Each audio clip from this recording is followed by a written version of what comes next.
Welcome to this comprehensive enterprise data warehouse comparison between Snowflake and AWS Redshift, focusing on the critical aspect of cost analysis in the year 2026. As organizations continue to scale their data operations to support massive artificial intelligence and machine learning workloads, the choice between these two industry giants has never been more consequential for the bottom line. For any enterprise, the cloud data warehouse is the heart of its business intelligence strategy. But without a clear understanding of the pricing models, what seems like a powerful tool can quickly become a significant financial drain. In this guide, we will break down the architectures of both platforms, examine their unique billing structures, and provide a deep dive into the hidden costs that often catch finance teams by surprise. To begin our analysis, we must look at Snowflake, which was built from the ground up for the cloud with a unique multi-cluster shared data architecture.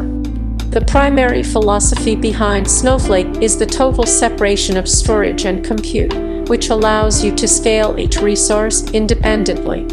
In 2026, Snowflake continues to use a credit-based consumption model, where you purchase credits and are billed for the exact number of seconds that your virtual warehouses are running. This model is incredibly attractive for companies with bursty or unpredictable workloads, as you only pay for what you use. However, the price per credit varies significantly depending on the service tier you choose, whether it is the standard, enterprise, business critical, or virtual private Snowflake tier. Each higher tier adds features like multi-cluster warehouses, time travel, and enhanced security, but also increases the per credit cost. One of the biggest advantages of Snowflake is its auto-suspend and auto-resume features, which ensure that compute resources are shut down immediately when a query finishes, preventing unnecessary spend. Yet, enterprises must be diligent with their warehouse configurations, as a poorly optimized auto-suspend timer or an oversized warehouse for a small task can lead to credit leakage that adds up to thousands of dollars over a month. Moving to AWS Redshift, we see a platform that has evolved significantly from its legacy roots into a modern, cloud-native powerhouse.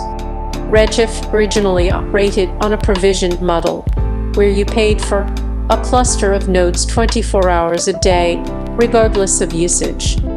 While that model still exists for predictable workloads, where you can utilize resort instance discounts, AWS has heavily promoted Redshift serverless and the Raffry node type in 2026. The Raffry nodes are particularly revolutionary because, like Snowflake, they allow for the independent scaling of compute and storage.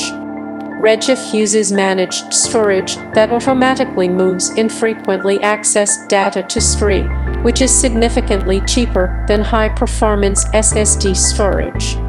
Redshift serverless takes this a step further by removing the need to manage clusters entirely, instead charging you based on Redshift capacity units per hour. This makes Redshift much more competitive for companies that want a hands-off experience similar to Snowflake. However, the integration with the broader AWS ecosystem is where Redshift often finds its cost edge.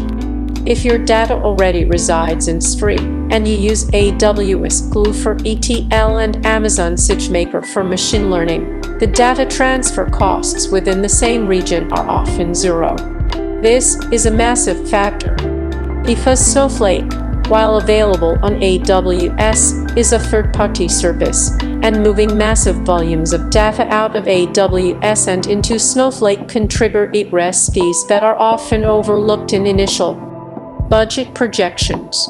When we compare storage costs specifically, both platforms have become quite competitive. In 2026, storage is largely commoditized, and you can expect to pay roughly the equivalent of S3 prices for your compressed data. The real battle is in the compute. Snowflake's pay-per-second billing is precise, but it can be more expensive on a per-unit basis compared to AWS Redshift's reserved instances.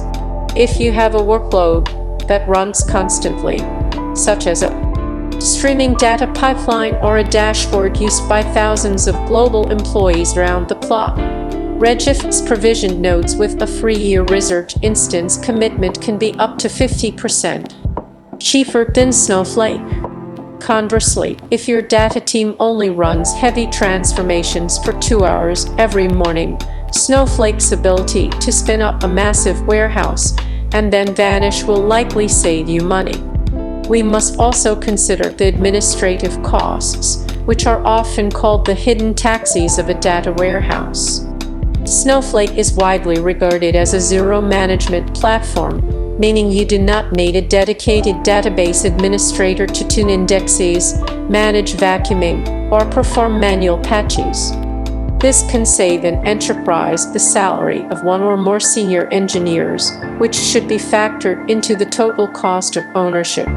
Redshift has made great strides with its automated tuning and self-healing capabilities, but it still generally requires more technical oversight than Snowflake to ensure it is running at peak efficiency. Another critical cost factor in 2026 is the rise of generative AI data processing.